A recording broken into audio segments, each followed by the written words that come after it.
we can say definitively that religions are all bullshit.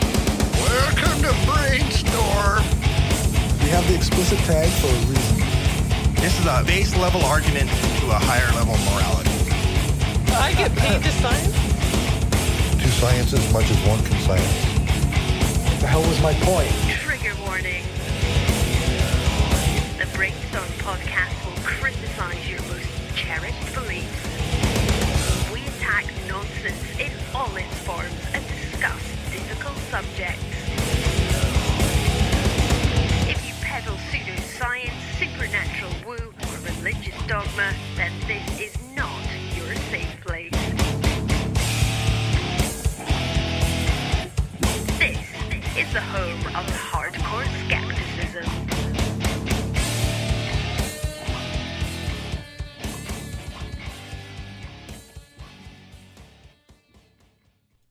All right, so that's the intro. I'm Corey Johnston, and I'm here for the Brainstorm Radio. I guess for explanation, I have 3 hours per day because of our Spreaker account that I could use to just broadcast whatever ideas I want out there into the world, hot takes if I have them, music because I have the license to play from SoCan, and just in general I can pretty much do whatever comes to mind. I'm going to apologize ahead of time. I don't know how long today is going to be. I don't know how much sleep I am going to need. Like, I haven't slept in, just about 20 hours, 21 hours, something like that. So, I mean, I'm not too bad. I'm tired, but my brain still seems to be functioning. But I will just say, like, if you want to join in the chat, by all means, send me a message. I'm all by myself here talking to the wind. I guess I just, I'm going to just start off by saying, like, okay, I lost what I thought. I guess I got a few things that kind of come to mind all the time, things that kind of hit me, and I go, you know what? I should just fucking put this out there and people can listen to it and see what they think, and maybe I can get some feedback, because feedback is really how I learn. Hey, like, so when I put ideas out into the world, I really want to hear back about them. And I mean, maybe this will be an outlet for some of that stuff. So also, sometimes I just have silly shit that goes on in my head, and it's good to get it out. Like this morning, being tired first thing in the morning before I got to the gym and before I went and gave blood, like, I had ideas about how I would talk about my family a bit, maybe how I would talk about stuff that happens on Facebook all the time that I think is pretty silly, and stuff like that. Things that, unless you put them out into the world when you think of them, they don't go anywhere. And I don't know if that's something that I should do, because sometimes those things might piss people off. They might make people see me in a different light. And I mean, that's okay too, I guess. I just wonder if I maybe could put more of this out into the world, because by the time I think of it, sometimes I'll write it down, but then it's written down like as just a line, an idea in one spot that, hey, this is an idea I had, and maybe I can elaborate on it someday when I have time. Or occasionally it doesn't get written down and it's just gone forever. It's just one of those inner monologue things that nobody ever gets to hear about. And I mean, obviously not everything I think is brilliant. I might have a bad case of mediocre white guyism where I often mediocre white guys tend to think that they have profound, intelligent things to say, and they are the epitome of excellence in every way because society has treated them so well. And frankly, many of us are just mediocre. And I wonder if sometimes that can translate into just like my own personal view of, hey, maybe Corey, you're not that great. You know, I mean, I know some people like me. I'm not saying I have a bad self-esteem. I'm just saying that sometimes you don't have to expect big things from people. And I mean, if one or two people listens, by all means, join me in the chat room. I have it right here. I'll respond to anything.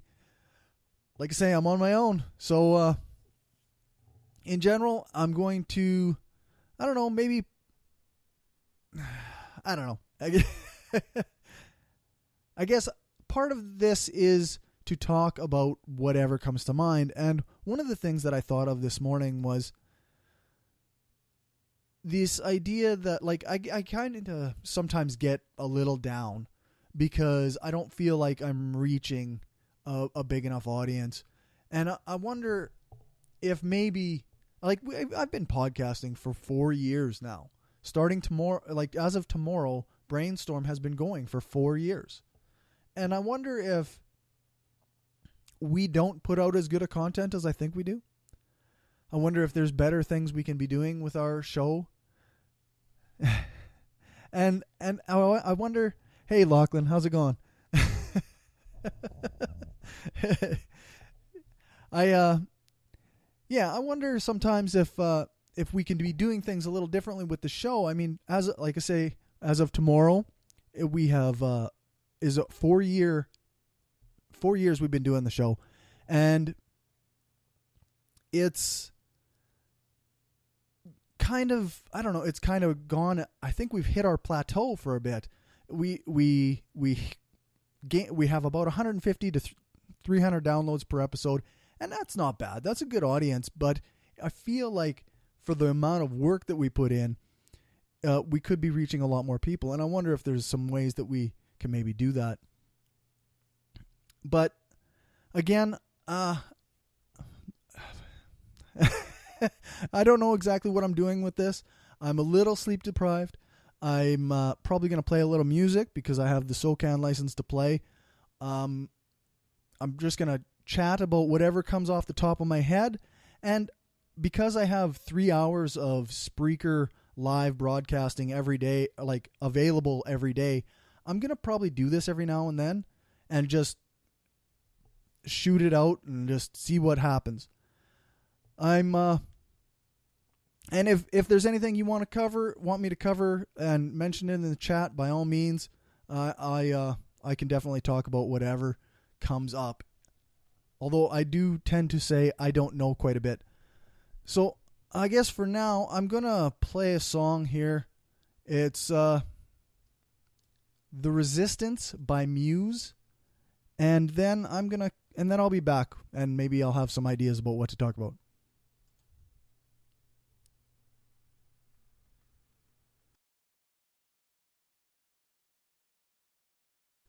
Well, that's not working. That didn't work. Okay. Interesting. I will do this differently then. Okay. Drag this over to here. Sorry, still learning how to use this too. And we'll play that there.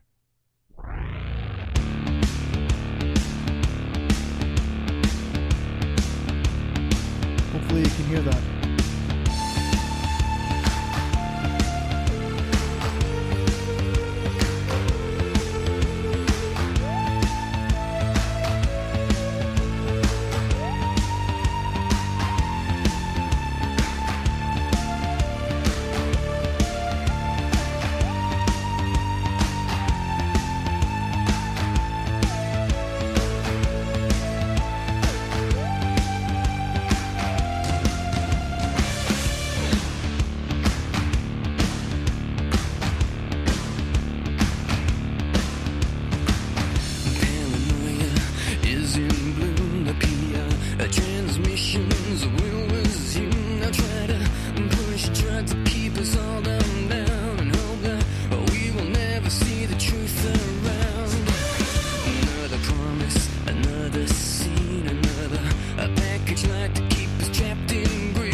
Right on. I mistakenly called that the Resistance, but it's called Uprising. That's such a good song by Muse. On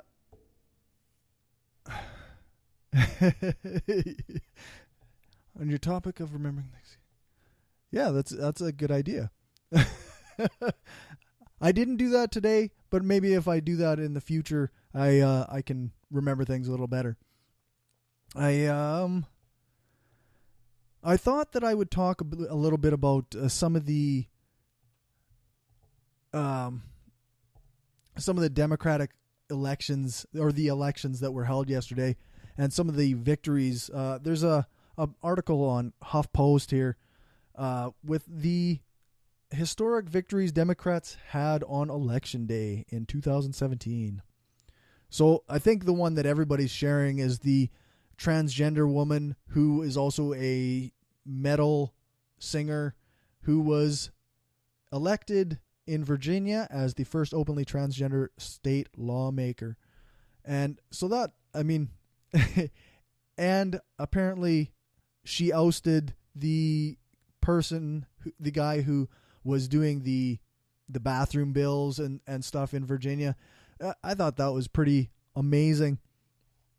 Like today, there seems to be a lot of really good news going on Facebook and on Twitter talking about stuff. I actually, for the first time in a long time, have seen people almost hopeful about the state of politics in the U.S.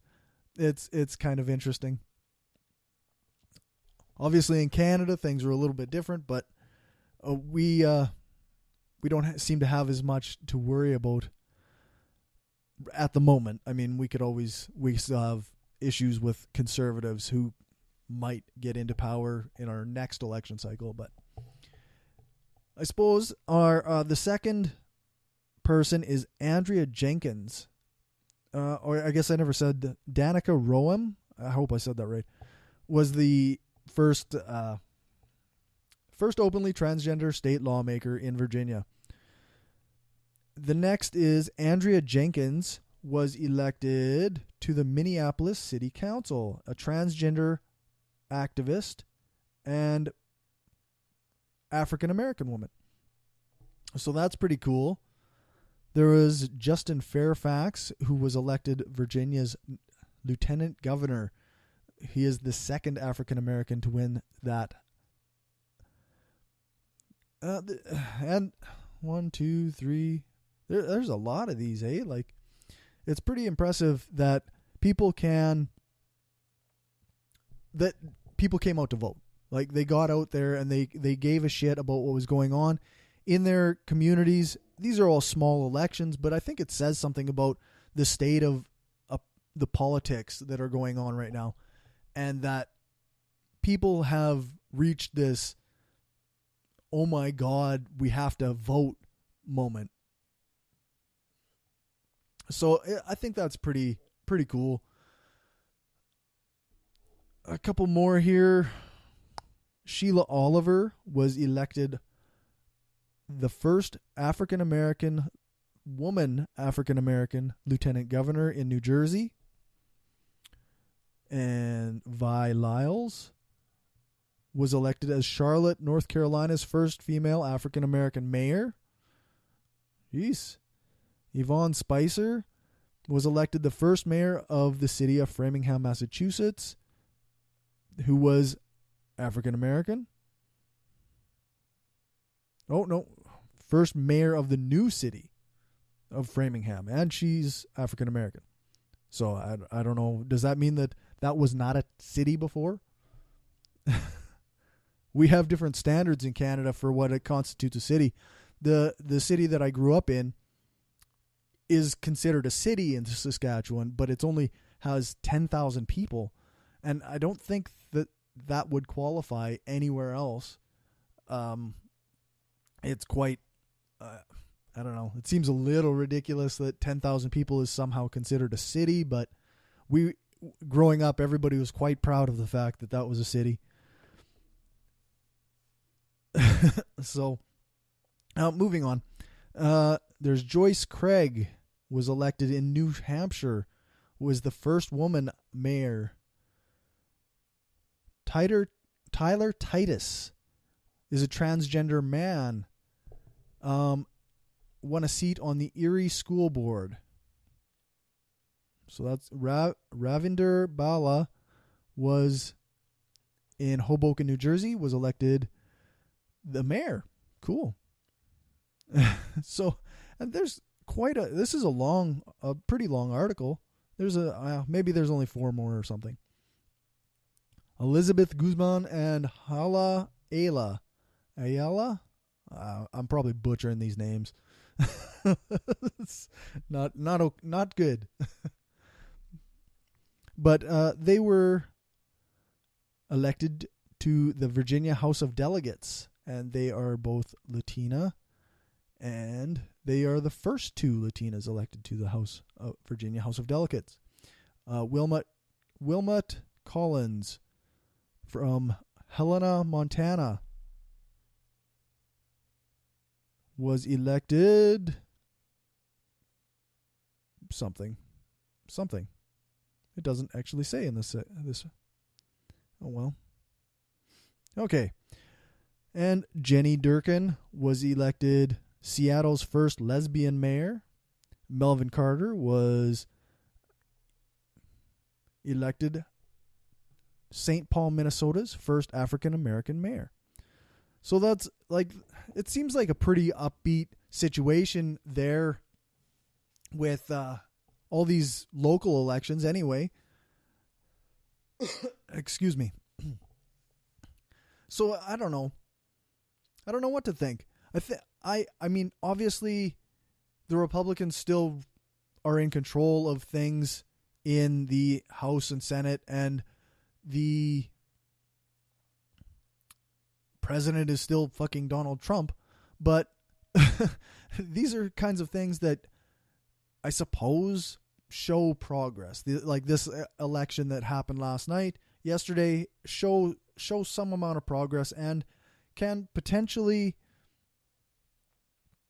I don't know, maybe it's demonstrative of what we'll see next year during the by-elections. I mean, one can hope. I know for the first time in a year, people have a little bit of hope. And actually, speaking of the year, it is the 1 year anniversary of the election of the orange orangutan. I was looking through my Facebook memories, and I mean, I know a lot of people apparently today had their memories shut off so that they wouldn't have to see this. And I have the rage. I can read the rage and the anger, and like one post said, like, "Okay, America, this isn't funny anymore. Quit fucking around." And I mean, that's where my brain was at that night. I actually had to work that night. It was, I believe, a Tuesday. Or, yeah, I can't remember exactly, but I was working that night. I went to see my daughter play in a musical theater performance for her school, and then I went to work for 11 o'clock that night. And it was slow, so I sat on the computer at work and I watched the votes roll in, and I watched the election coverage, and it was frankly pretty depressing. I don't know quite how else to put it. It was a combination of rage filling and depression. And I mean, I guess we all know where we are now. I think the depression, the frustration was fully justified. And I know at the time I kind of wanted to be like, okay, this happened, now let's see what goes on. And my girlfriend Stephanie, she was very adamant that this was not okay, and that we have to, as a society, recognize that this says something really horrible about what's going on. And I mean, a year later, it took a few months for it to really kick in for me. A couple months, maybe even it was around the inauguration day, like in January. And it really kicked in for me more so than it did at election day. I don't know. Maybe other people feel the same way. Maybe it was surreal almost. And even still, excuse me, sorry. Even still, there are times when it still seems a little surreal. Like we are in like this odd non-reality spot where like how are Nazis a fucking thing now? Like I just don't. Is this can't be the real timeline, right? Like this is the worst timeline. This can't be the one that we're supposed to be in. I just don't get it sometimes. I don't know. Maybe I'm just rambling because I'm half asleep, but like I'm not really half asleep, but I'm lacking sleep. About 21 hours awake so far. Yeah, Lachlan, it is just a horrible joke. It still seems like that in a way, like something's gone terribly awry. I don't know. This seems ridiculous. I wonder though I do wonder what's going to happen, because I think that this has brought out a lot of resistance to people who were kind of maybe not pro status quo, but who definitely weren't as outspoken about how frustrated they were with the system and the way that people behaved, and like the systemic issues that exist weren't maybe quite as obvious to some of us until Donald Trump got elected and racism became in our faces again. And I mean, I guess when Obama was in power, there was plenty of racism going on, and you could see that, but it seemed very, very targeted. And maybe for a person like who maybe it just didn't seem as bad. I don't know. I'm sure I'm sure for a black person it would seem as bad, but for a person who had that privileged status like I do, it seemed like maybe it wasn't as bad as it maybe actually was. I'm sure I've said that before. I'm sure many people have said that before. It's an interesting state to be in, that one where you can just turn a blind eye or just not see certain things. It makes me think of this Me Too campaign that apparently has demonstrated to us that so many women have been subject to harassment or what have you, or assault, and we didn't recognize it or realize it because it was not in our faces. I don't know. Just random thoughts coming out. I think that I'm going to pick a song here. Let's see. What about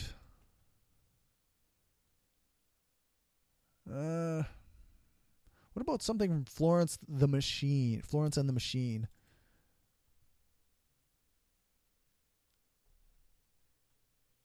I'll go with this one and see if that works, and maybe you guys will. Oh, what happened there? It didn't work. There we go. Drop that there. Okay, let's see if this works.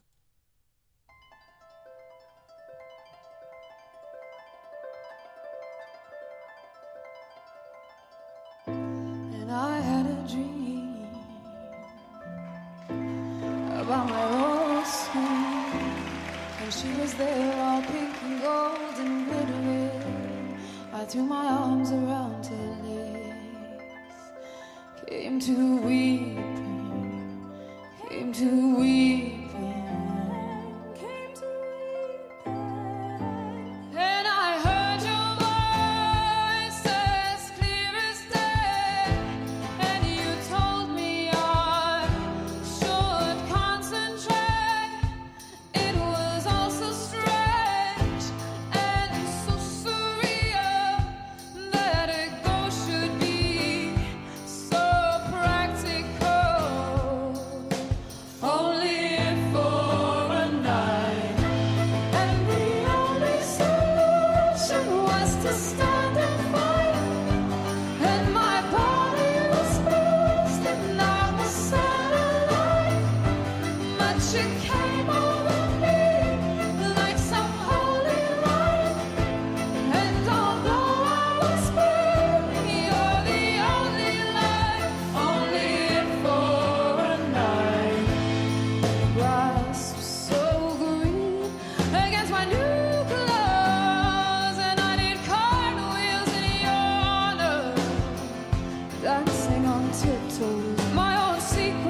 Tell me what all this song's about.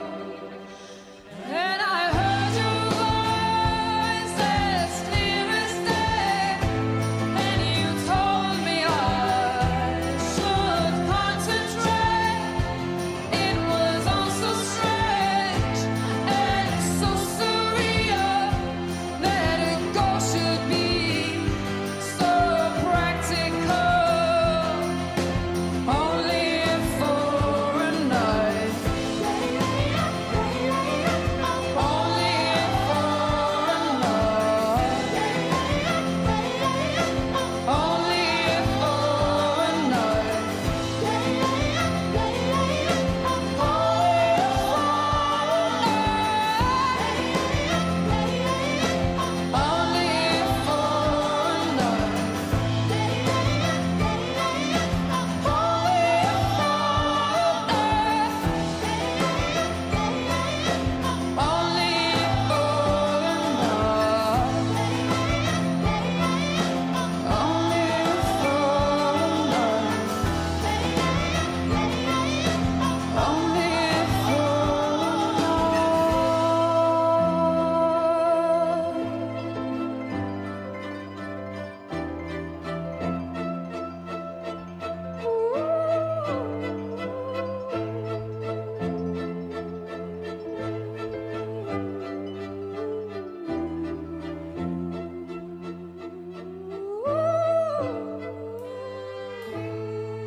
Okay, so I guess I'm back. The something that I just randomly thought of. What is with people who like their own Facebook posts? Like I find it really odd. I don't know. Maybe I'm just overly judgmental, but it seems like patting yourself on the back for saying something that, or is there an algorithmic reason for it? Like if you like it, will it be spread to more people? And that there's actually a legitimate purpose to hitting that like button on your own post. I see people, even people that I respect, doing it every now and then, and I always wonder, like, why? Like, it seems like such a really odd thing to, I don't know, do. Like, it's very self-congratulatory, I guess. But like I say, maybe there's a legitimate reason for that. Maybe it spreads the like to more people. It'll say like X person, Corey Johnston liked this post, and the way it does with if you like something else on somebody's page, and it shows up in the ticker, where it might not show up if you just post something. So maybe there is a purpose. I don't know.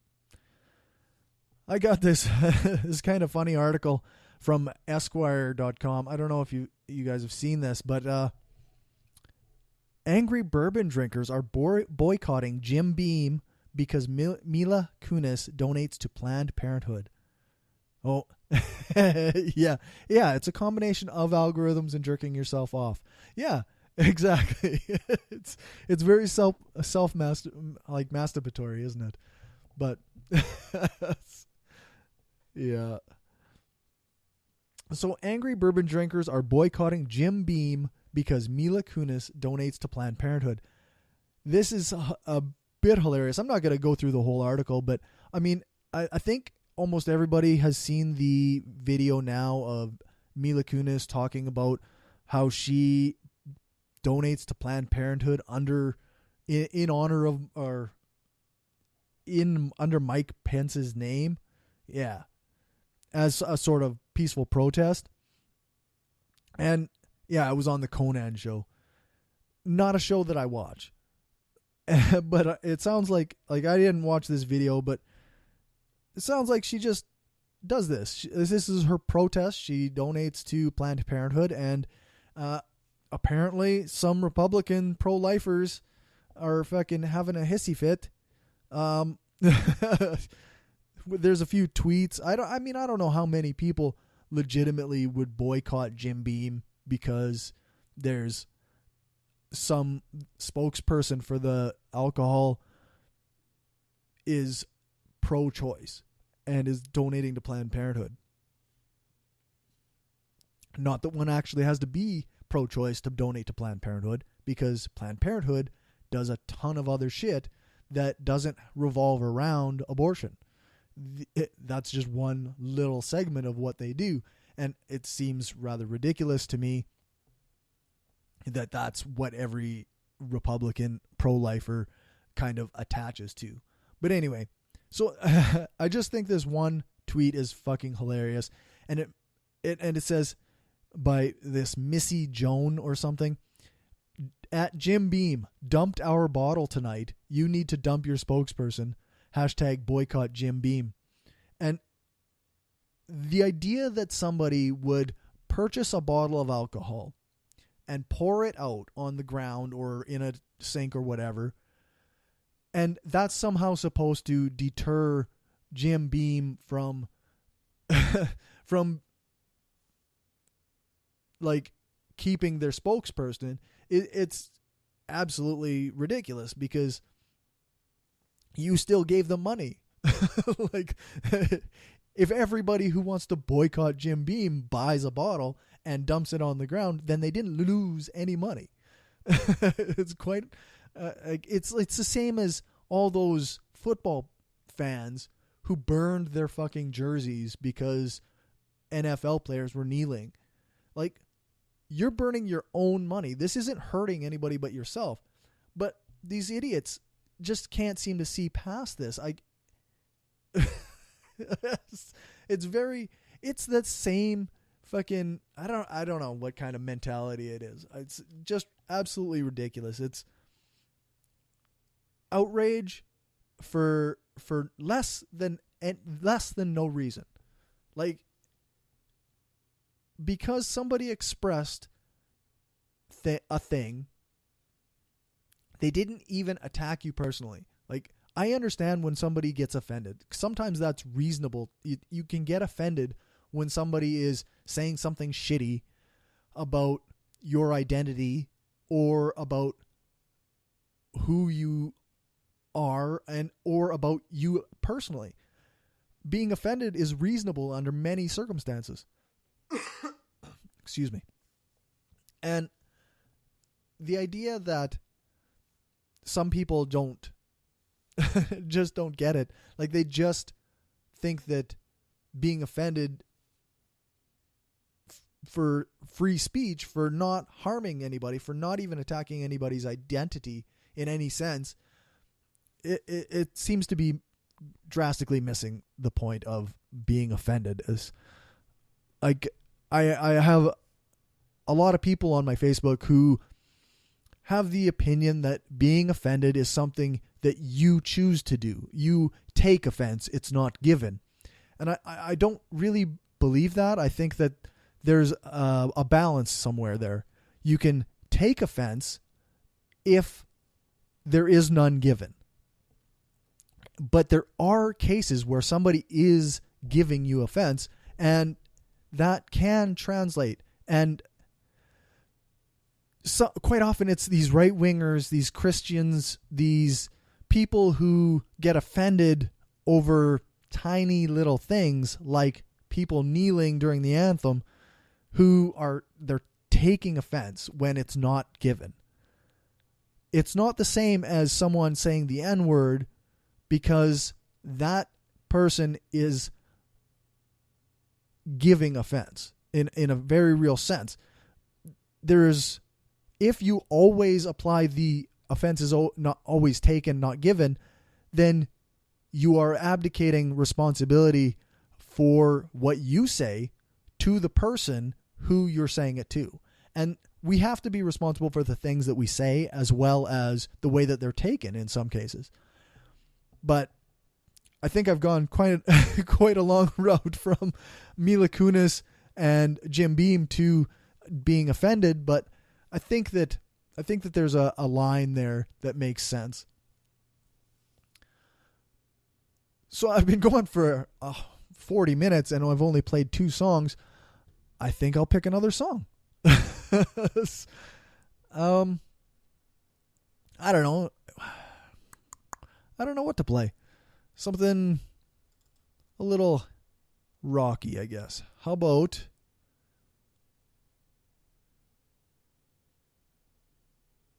shit. I don't even know this album. I was going to go with Headstones, but I don't really know this album.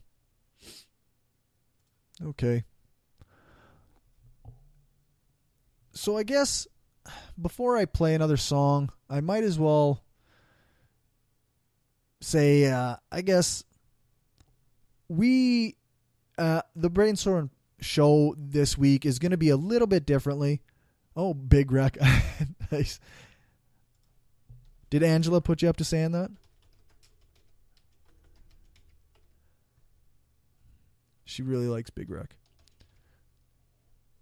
The show has reached a nearly a milestone on our Facebook page. I need people to share the page as much as they can on Twitter or on their Facebook feed if they can get away with it. I mean, I know a lot of people can't share atheist shows, but we're 2 likes away from 1,000 likes.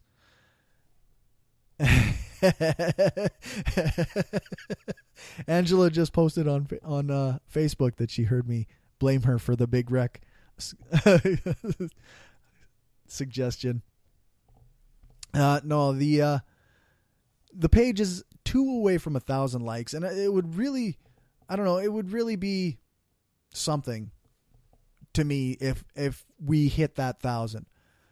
I don't know that we will, but I think if people share the show, share the page, and yeah, I think that would really go a long way to making a difference.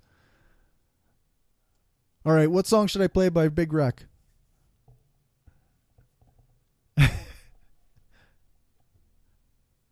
Okay. Let's see. Lachlan says, I'm a big fan of hers, so don't worry. Okay. No, you got it. I don't know Big Wreck. So, you're as big a fan as she is. Is that what you're saying? Yes, I think that's what you're saying. Right. So, I don't know. I digress. Okay, there we go. Let's do that. All right, I'm going to play I Digress by Big Wreck, and then I'll come back and I'll probably round this off before too long. Like, again, 45 minutes already, and I mean, maybe I haven't really said much, but I figured I have, like I say, 3 hours of live broadcasting every day that is available to me. So every once in a while, I might do this.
All right.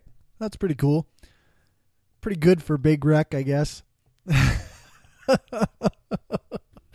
Anyway, I guess I wanted to talk about something before I finish this off, is the idea that, and I've heard other people talk about this before too, but I posted something a while back that discussed feelings versus facts, and it kind of got misconstrued by a friend of mine, and I hope that I didn't offend him in any way. Like I didn't intend to imply that feelings can impact actual facts. If you have something that's empirically true, quote unquote, because nothing is ever 100%, like no matter how much data there is supporting it, right?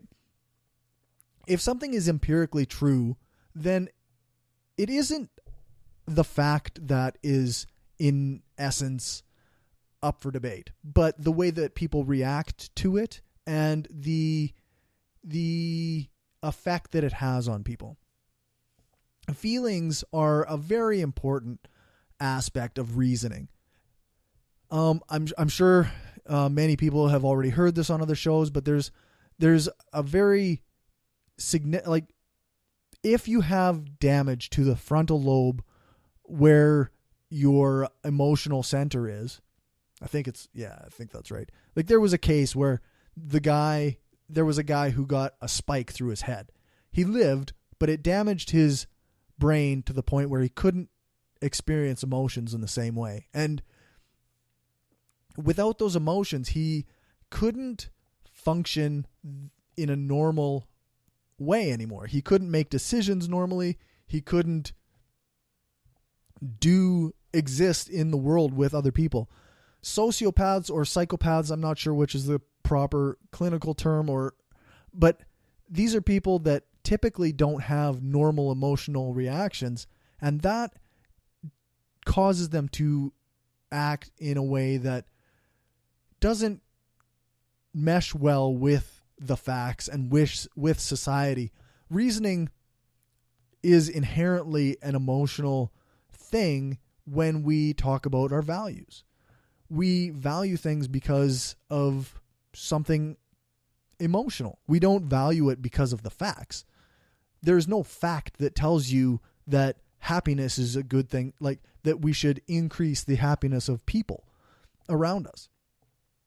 That's a thing we value because we want to feel good and we want them to feel good. And like, these are all emotional things.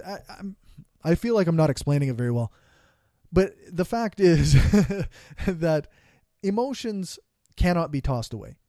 And many people seem to think that you can and still do reasoning.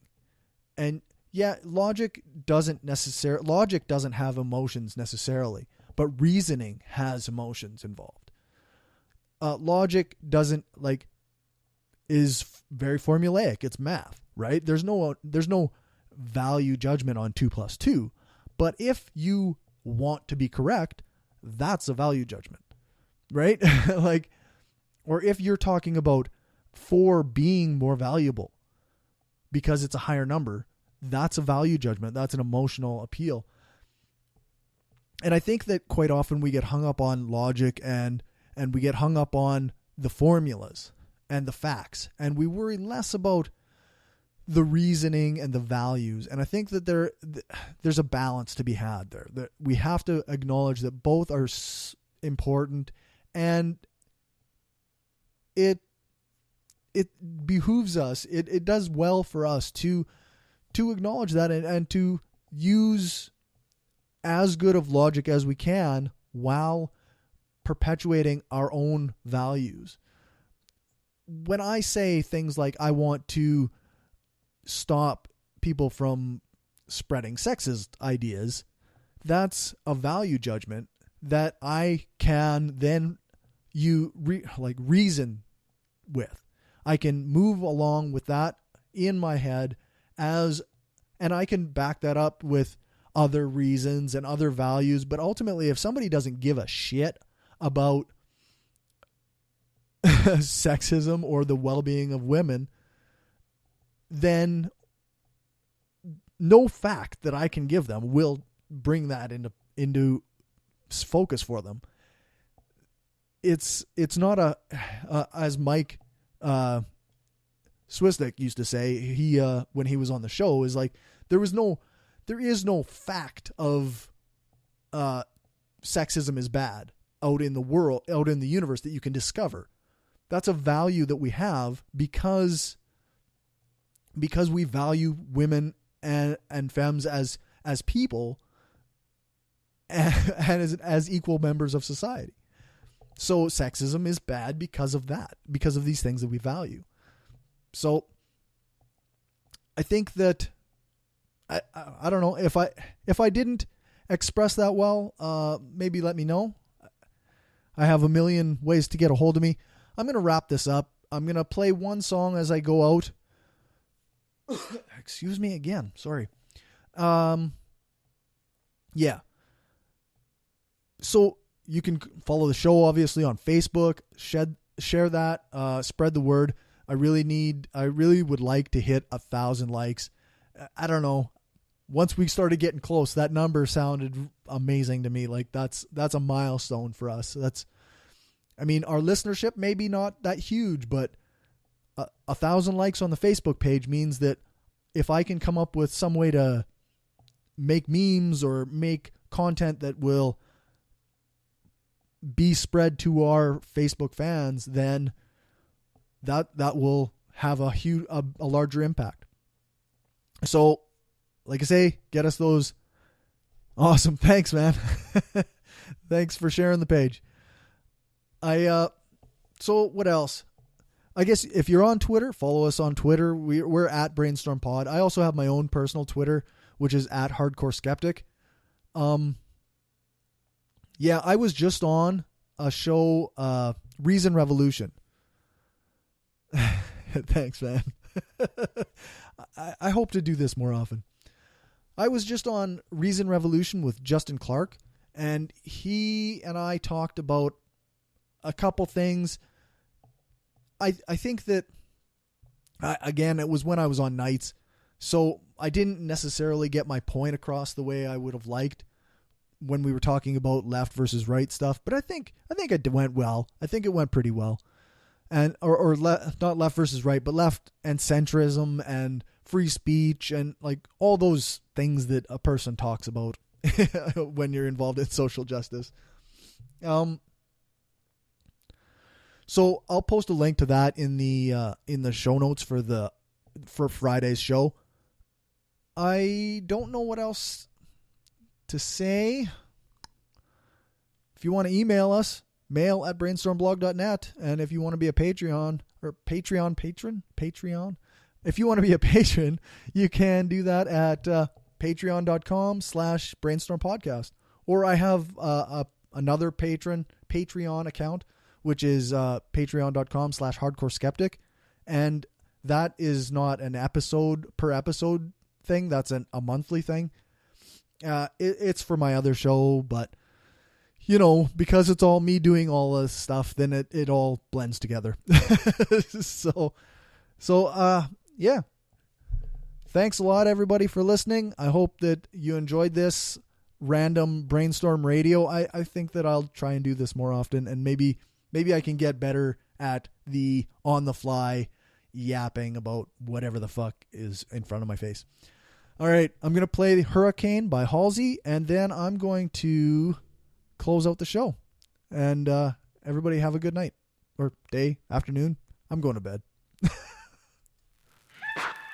There's a place way down in Brainstorm where a boy lives behind bricks. He's got an eye for girls at 18, and he turns them out like tricks. I went down to a place in Bed-Stuy, a little liquor on my lips. I let him climb inside my body and held him captive in my kiss. And there's a storm you're starting now, and there's a storm you're starting now, and there's a storm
All right. Thanks for listening, guys. Have a good one.